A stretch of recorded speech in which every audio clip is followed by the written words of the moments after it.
Espero que estés súper bien. Hoy vamos a hablar de la osteoartritis, la enfermedad articular indiscutiblemente más frecuente en todo el mundo y que con mucha frecuencia también se confunde con artritis reumatoide.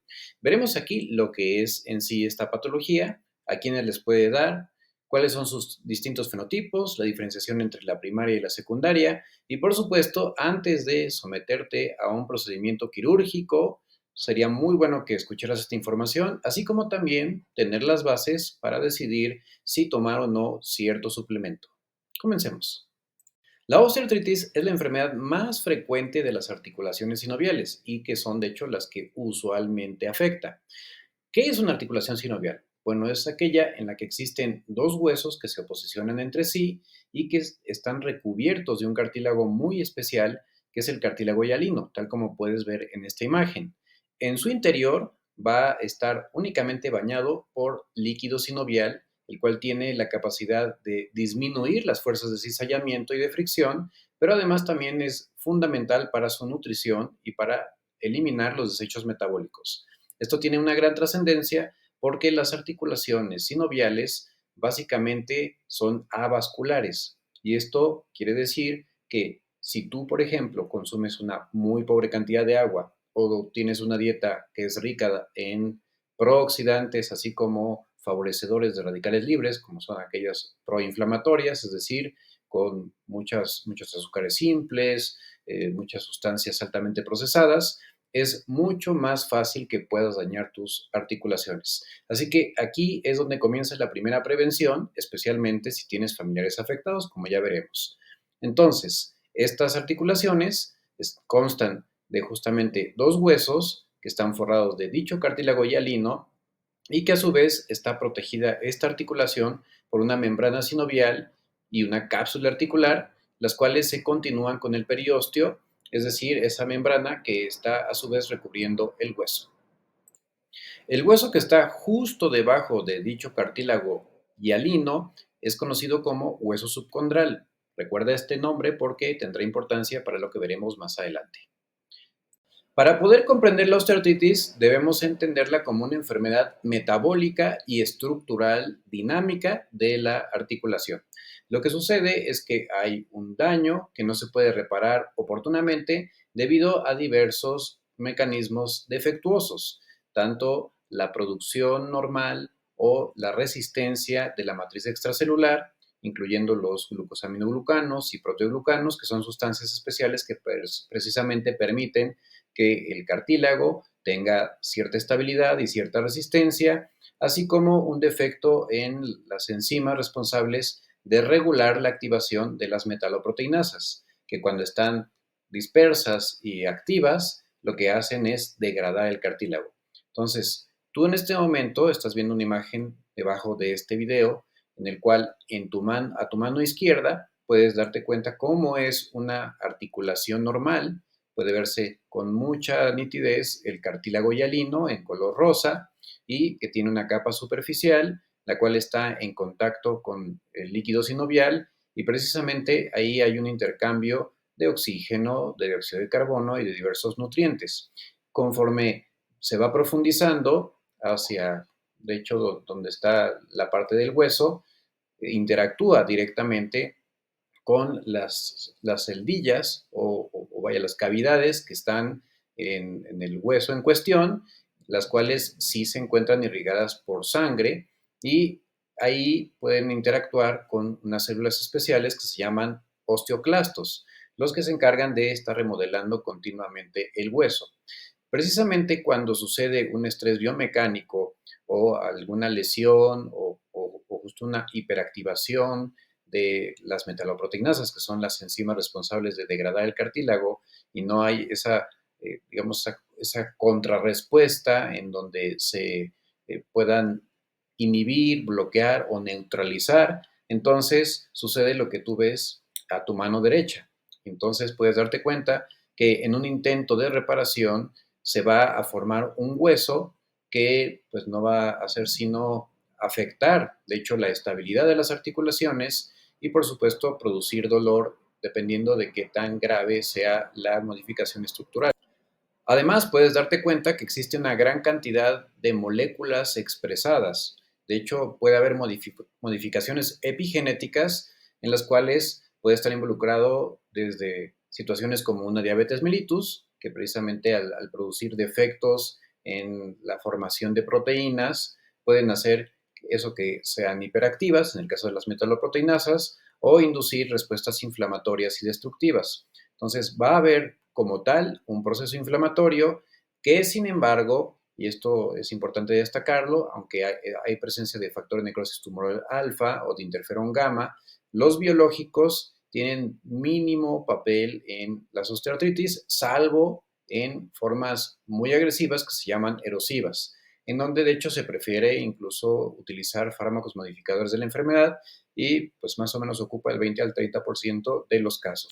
Independientemente de qué llegue a suceder, los osteoclastos van a intentar de alguna forma ayudar a que pueda mejorarse la dinámica de ese hueso que va a estar siendo afectado, donde ya la fuerza de cizallamiento y de, bueno, toda la erosión y la fricción que se va a producir va a ser sumamente alta y en consecuencia también los osteoblastos van a formar nuevo hueso con la intención de que no se vaya a romper precisamente por ese peso cada vez más intenso que debe resistir. ¿Y eso a qué se debe? A que ya no hay esa distribución uniforme que permite el líquido sinovial en conjunto con el cartílago, que precisamente está diseñado para de alguna forma amortiguar dicho peso. ¿Eso en qué se traduce? En que finalmente se van a formar los osteofitos, que ya veremos específicamente a qué me refiero con eso. ¿Cuáles son los principales factores de riesgo que conducen a desarrollar osteoartritis? El más importante, especialmente en las formas primarias, es la genética. 40 a 65% de todas las personas que lo padecen van a tener historia familiar, especialmente aquellas que tienen esta muy característica osteoartritis de manos, como vemos en la imagen, también rodilla y cadera, donde incluso tiene que ver el cómo hay diferencias en la alineación.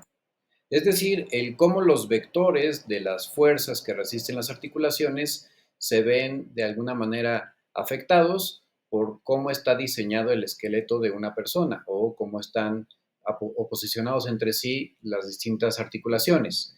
El género tiene una trascendencia dado que la mujer es más afectada que el varón y tiende a una progresión más rápida. A mayor edad, mayor riesgo de osteoartritis. De hecho, conforme pasan los años, es más común encontrar este tipo de lesiones. El exceso de peso es un factor indiscutiblemente bien determinado y bien diferenciado que se asocia a especialmente la osteoartritis de rodilla y en menor medida también la de cadera. Una lesión previa y sobre todo si hay historia familiar de osteoartritis va a favorecer el desarrollo de dicha complicación. Esta lesión incluye desde una cirugía hasta incluso una cirugía de exploración. Entonces, por eso es muy importante que si no hay necesidad de hacer ni lavados de rodilla ni ningún otro tipo de intervención, lo ideal es no meter mano. Por eso te decía al principio, antes de meterte a alguna cirugía o alguna intervención, hay que tomar en cuenta esto, porque el hacer alguna modificación en el cartílago, siendo que se trata de un tejido pobremente vascularizado, hace más factible el desarrollo de defectos en las metaloproteinasas y en su equilibrio. La deformidad articular, que tiene que ver también muchas veces con la genética o bien con algún accidente o algún evento que haya de alguna forma desalineado, por ejemplo, una fractura previa que no fue correctamente reducida. Y desde luego factores ocupacionales, que va desde personas que hacen fisicoculturismo hasta los albañiles, bueno, personas que están en la industria de la construcción, algunos que hacen artes marciales y pues de pronto ahí exageran un poquito o no tienen una técnica correcta o bien pues su genética no le da. Bueno, pues son algunas de las muchas cosas que pueden conducir al desarrollo de osteoartritis, sobre todo por los traumatismos repetidos. Algo muy interesante es que los extremos en la mineralización ósea, al igual que cualquier extremo en cualquier cosa, tienen consecuencias negativas para la osteoartritis. Es decir, tanto tener demasiado hueso o más grueso, como tener poco hueso o estar poroso. Y específicamente la gonartrosis, que es la osteoartritis de las rodillas, la coxartrosis, que es la de la cadera. Esta, tanto el exceso como el defecto pueden llevar a desarrollar dicho padecimiento. Por un lado, porque un hueso que es demasiado duro va a tener una menor capacidad elástica, y por otro lado, un hueso que es demasiado poroso, pues va a tener una pobre resistencia. Entonces, ambos son espectros que van a llevar a defectos y a mayor demanda en el cartílago. La osteoartritis de manos se asocia con densidad mineral ósea incrementada. La forma más común y simétrica de osteoartritis que se conoce es la osteoartritis primaria. Esto quiere decir que no hay ningún factor adicional o alguna enfermedad que condicione la aparición de esta. Tiene un fuerte componente genético y principalmente va a afectar, aunque no necesariamente van a afectarse todas, las articulaciones de las cervicales, las lumbares, las articulaciones coxofemorales o vaya, las de las caderas, la primera articulación del dedo gordo, de las manos, especialmente la base del pulgar, produciendo la risartrosis, así como los dedos de las manos, especialmente la parte distal, generando los llamados nódulos de Heberden, y la proximal, produciendo los nódulos de Burckhardt, aunque esos son menos frecuentes. También con mayor frecuencia las rodillas, y va a producir el llamado juanete, que es en realidad un hallux valgus o hallux rigidus. Hallux valgus se le dice cuando hace que se tuerza el dedo gordo del pie, y rigidus cuando lo hace pues, que se ponga muy duro. En ambos casos muchas veces se requiere de cirugía para poder por lo menos mejorar la marcha.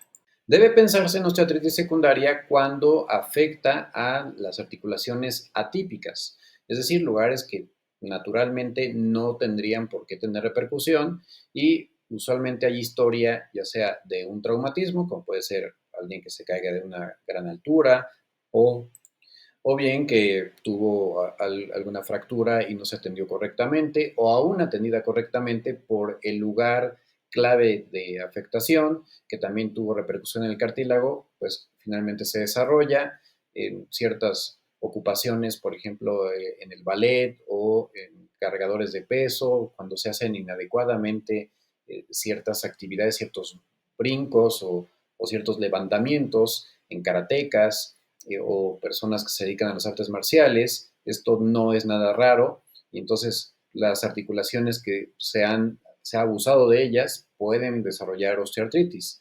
Algo también de gran importancia es que personas que han tenido o tienen artritis reumatoide, artritis psoriásica o alguna otra espondilolitis como la espondilitis anquilosante pueden además desarrollar una osteoartritis secundaria, precisamente por el daño articular cuando no se logró frenar la enfermedad y finalmente se suscita esta destrucción. El 85% de los pacientes que acuden a reumatología o trauma y ortopedia por una posible osteoartritis se debe a que experimentan dolor. Y el dolor va a tener distintas facetas o diversos comportamientos, como veremos más adelante, pero básicamente es un dolor que empeora sobre todo con el uso desmesurado de dicha articulación, y también es común que se exprese, especialmente después de haber estado en reposo prolongado. Hay pérdida de movilidad y función articular, y esto depende de qué tanta atrofia se llegue a producir, y paradójicamente un error muy común que se comete es dejar de hacer ejercicio, dejar de fortalecer esos músculos, y debido al proceso inflamatorio aledaño, pues se van debilitando, y a su vez se genera un círculo vicioso que conduce a mayor dolor, mayor daño, mayor destrucción y mayor debilitamiento por la sarcopenia, que es justo que el músculo se adelgaza, se debilita, y bueno, pues va produciendo más y más problemas. La rigidez matutina puede presentarse, aunque a diferencia de las inflamatorias, suele ser de menos de 30 minutos, la mayoría 5 o 10 minutos cuando mucho, y justo lo típico es que dicen que conforme empiezan a hacer sus actividades, la articulación o articulaciones comprometidas, pues mejoran a los pocos minutos de levantarse o después de haber dormido o después de haber estado en una posición prolongada. La fuga de rigidez precisamente que se presenta en reposo, que pueden o no referir como un entumecimiento y algo también súper importante, la ausencia de síntomas sistémicos o de compromiso de otros órganos. Eso es lo que nos puede ayudar a diferenciar, por ejemplo, del artritis reumatoide. Lo que estamos viendo aquí abajo es a un buen hombre que fue afectado de las articulaciones acromioclaviculares, así como humerales, y que adicional al problema articular, él tuvo de hecho una enfermedad por depósito de cristales, de hidroxiapatita cálcica. Adicional a eso, se genera una ruptura del manguito rotador y es por eso que, por más que se le pide que haga este tipo de movimiento, que es la abducción y elevación de los hombros, pues le es imposible porque adicional hay una pérdida de la masa muscular, como podemos aquí encontrar. Algo también muy típico es la crepitación. La crepitación aquí es una crepitación dolorosa, que no hay que confundir con el tronido que se presenta cuando hay cambios bruscos de presión en la articulación, por ejemplo, cuando se mueve el cuello. O hay también restricción del movimiento dependiendo de si hay algún tipo de partícula o si se deposita cristales de calcio que justo restringen el rango habitual de movilidad. Los grados de sinovitis pues son muy variables porque existen desde las que apenas si se percibe un acúmulo excesivo de líquido sinovial por la inflamación, hasta los que incluso pueden llegar hasta tener una sinovitis que incluso puede ser indistinguible al principio de una artritis reumatoide. La debilidad y el desgaste muscular, como ya vimos anteriormente, se debe sobre todo al desuso, condicionado por el dolor y el proceso inflamatorio que se encuentra presente. Algo que es importante tomar en cuenta es que el cartílago dañado es más propenso a más daño, porque no tiene ya los recursos habituales de protección y bueno, de hecho hay una pérdida de la integridad en diversos componentes que ayudan a modular la respuesta. Entonces, una de las cosas que pueden suceder es que se precipiten cristales de ácido úrico o de oxalato de calcio o algún otro tipo de cristal y eso llevar al desarrollo ya sea de una gota o pseudogota. Se llama gota cuando es ácido úrico o pseudogota cuando son cristales de calcio. ¿En quién hay que pensarlo? Pues especialmente en pacientes que tienen una enfermedad metabólica de base, como son la insuficiencia renal, la diabetes mellitus, los hipertensos que además están utilizando diuréticos, sobre todo hidroclorotiazida o clortalidona, y en menor medida también la furosemida, porque estos pueden hacer que se aumente la secreción de ácido úrico y eso producir o llevar a una supersaturación y a su vez precipitarse en las articulaciones.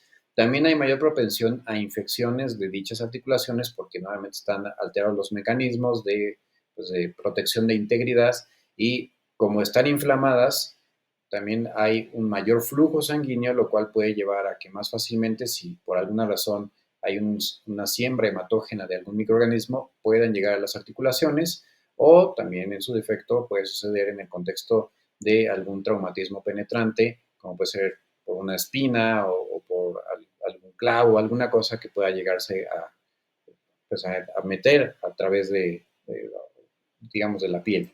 El diagnóstico es clínico en la gran mayoría, con una buena historia clínica, con una adecuada exploración y un buen reumatólogo, un buen ortopedista pueden, de hecho, confiablemente hacer dicho diagnóstico, pero por supuesto que se complementa con estudios sobre todo de imagen, donde podemos precisamente ver la disminución del espacio articular, ¿sí? Naturalmente, a diferencia de lo que se ve en esta radiografía, hay ese espacio, digamos, oscuro que se ve entre cada hueso es más grande, más amplio y no se observa digamos, ese blanqueamiento que da la impresión de como si fueran unos labios, no se ve tan nítido. Eso es lo que se llama esclerosis subcondral. Entonces, por ahí luego hay personas que se estresan mucho cuando leen en sus interpretaciones de radiografías, ay, tengo esclerosis, no tiene nada que ver ni con esclerosis múltiple, ni con esclerodermia, ni con ninguna de esas cosas. Esclerosis simplemente significa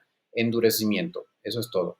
Y los osteofitos marginales, que son justo esos chipotitos, ¿no? Esas rebabitas que se acumulan como intento de reparación o intento de protección del hueso que está más debilitado. Algo que también ayuda bastante a diferenciar a la osteoartritis de otro tipo de artropatías que también pueden tener inflamación, es la naturaleza del dolor. Hay cuatro formas en que se puede presentar el dolor en este tipo de artropatías. Uno es el dolor con el uso. Precisamente como hay alteraciones en la biomecánica, en la composición y la integración de la articulación, un exceso de líquido, un incremento en la presión interna, pues debido precisamente a la inflamación con derrame y a la distensión de la cápsula, puede producir dolor. Entonces, sobre todo se presenta en los primeros minutos después de haber estado dormidos y de despertar o de haber estado en reposo prolongado y comenzar a mover la articulación. El dolor en reposo sugiere que hay un daño biomecánico o que hay algo atrapado en la articulación que está impidiendo justo que haya un movimiento, digamos, suave. Entonces, aquí también, como el hueso subcondral empieza a proliferar de forma desordenada, digamos, los piquitos que se conforman o las rebabitas, pues estarán irritando continuamente las partes sensibles de la articulación, que son la cápsula o bien los ligamentos, tendones, que pues son usualmente en este contexto más sensibles debido a que se produce una sensibilización periférica por factores locales. El dolor nocturno, especialmente cuando estamos hablando de articulaciones que soportan carga, es algo común y esto se debe a que hay un aumento de la presión adentro del hueso por ese intento de compensación hidráulico. Y el dolor súbito siempre debe hacernos sospechar que o se han depositado cristales o se desprendió algún fragmento de cartílago. Y ahí sí, definitivamente hay que hacer una intervención quirúrgica porque ese fragmento de cartílago pues va a hacer que la articulación se quede atorada y se quede inmóvil. Entonces, tanto el cartílago como la ruptura del menisco, que para fines prácticos de hecho es el cartílago, eh, esto pues puede despertar una cascada inflamatoria que pues lleva a dicho problema. También, por supuesto, en este contexto hay que pensar en una infección, sobre todo si se presentan síntomas generales, fiebre, malestar, escalofríos. Ojo aquí, la piedra angular del tratamiento es la educación. Por eso es que yo hago este video, precisamente tener acceso a educación que te va a brindar pues las realidades, las cosas como son y que te va a permitir distinguir lo que en verdad te va a ayudar de lo que nada más te puede perjudicar o solamente te van a hacer gastar tu dinero a lo tonto. Y uno de los principales errores que se cometen en una persona, que como habitualmente son además adultos mayores, tiene osteoartritis, es dejarlos inmóviles. Ese es el más terrible error que se puede cometer contra una persona. De hecho, debería considerarse un delito. Bueno, exageré, pero hay que tener mucho cuidado de no cometer este grave error. La movilidad y el ejercicio regulado, supervisado por expertos, es la mejor y la más útil herramienta contra el desarrollo de dolor. Algo muy importante es que puede haber osteoartritis grado 1 con mucho dolor y puede haber osteoartritis grado 4 con nada de dolor. La grado 1 pues es donde apenas empiezan los cambios, como son reducción del espacio y mínima esclerosis subcondral, y la de grado 4 es donde incluso hay destrucción articular. Esto depende de muchísimos factores, incluyendo la genética, la cultura, la articulación afectada en cuestión, la idiosincrasia de la persona, o sea, hay muchas cosas. Entonces, independientemente de eso, y eso es importante también tomarlo en cuenta, que no es esperarnos hasta que llegues a un grado 4 y desde el primer momento hay que rehabilitar. Una articulación con músculos fuertes es una articulación que va a resistir mucho mejor los embates del tiempo y va a permitir que lo poco que todavía esté funcionando o lo mucho que esté funcionando siga haciéndolo por más tiempo. Es fundamental también el control de peso, sobre todo cuando hay osteoartritis de la rodilla, la gonartrosis o la de la cadera, que es también conocida como coxartrosis. Y aunque el paracetamol no es para todos, y de hecho algunos lo han cuestionado, sigue siendo un fármaco bastante noble que utilizado correctamente, un máximo de 1 gramo cada 6 horas, puede ser muy útil en aquellas personas en donde el dolor de pronto les causa algún problema. De hecho, puedes tomar con toda seguridad el paracetamol en esa dosis, a menos, claro, que tengas alguna contraindicación, como puede ser una enfermedad hepática grave, o que estés tomando concomitantemente muchas hierbas, especialmente las que tienen potencial hepatotóxico, pero fuera de eso, de ese contexto, puedes tomarlo con toda seguridad por tiempo prolongado, eso sí, el menor tiempo posible. Y es importante también constatar que sí existe la nefropatía por acetaminofén o paracetamol, aunque es rara. Entonces, lo que puedes llegar a hacer es tal vez unas 3, 4, 5 semanas, 6 semanas de estarlo tomando en lo que tu rehabilitación y tu fortalecimiento de músculo logra el objetivo. Otras opciones, el AINE tópico, AINE es diclofenaco, piroxicam, dentro de los que mejor utilidad tienen son justamente esos dos, pero eso es muy variable. Hay personas a quienes les funciona uno o les funciona otro, y aquí no nos vamos a pelear. Eso puede tener una gran variabilidad entre individuos.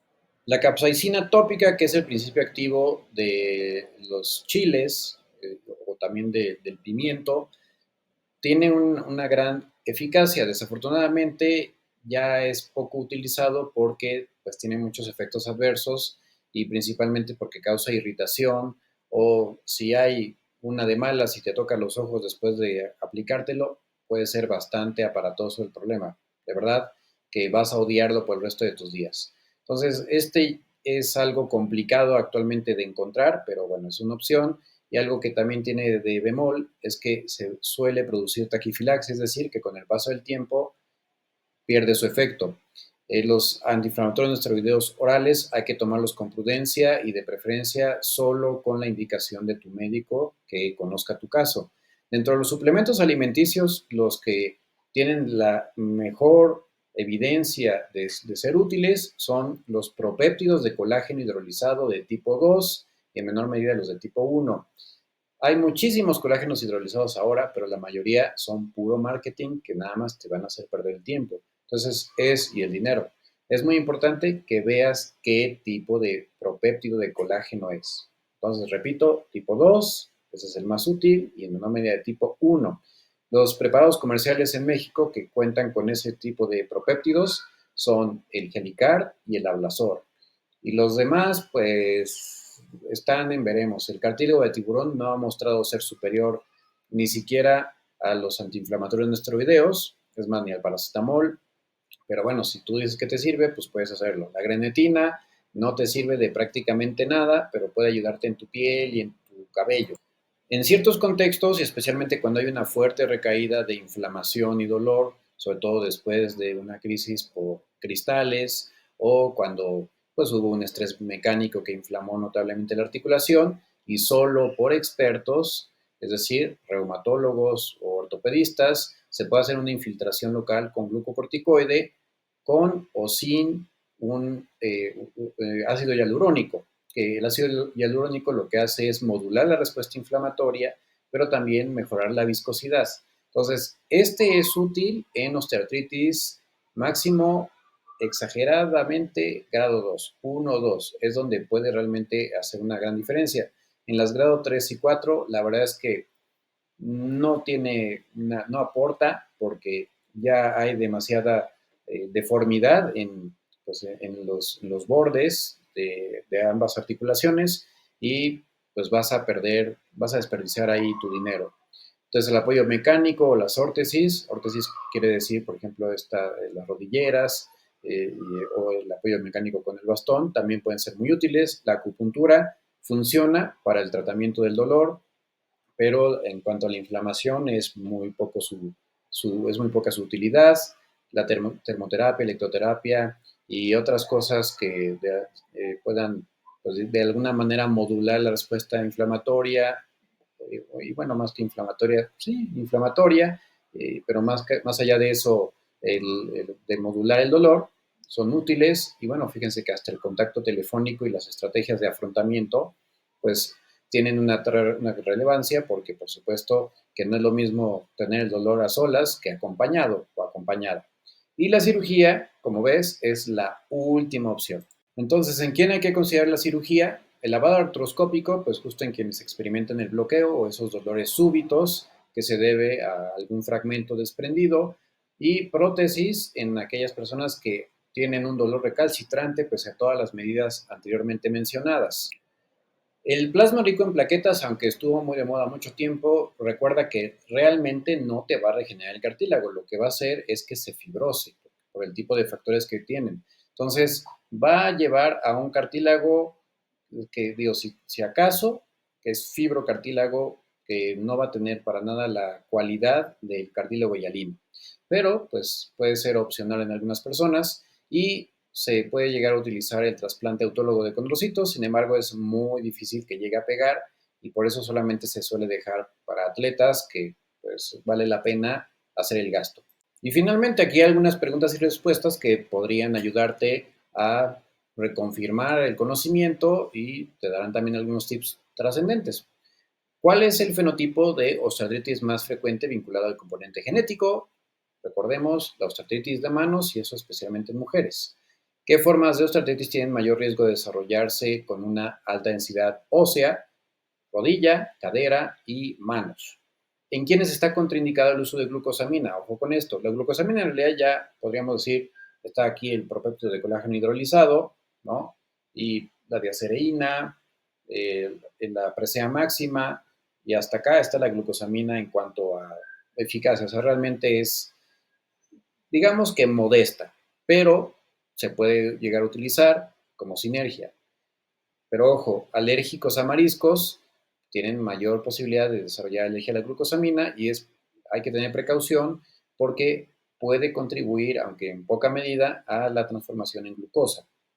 ¿Qué explica que algunos pacientes experimenten dolor articular nocturno? Bueno, la hipertensión ósea subcondral, que bueno, pasa en algunas personas, sobre todo en las articulaciones que soportan peso. ¿Y qué formas de osteoartritis tienen mayor riesgo de progresión con baja densidad ósea? Es decir, quienes tienen osteopenia o osteoporosis, rodillas y cadera debido al debilitamiento y pues la mayor posibilidad de microfracturas.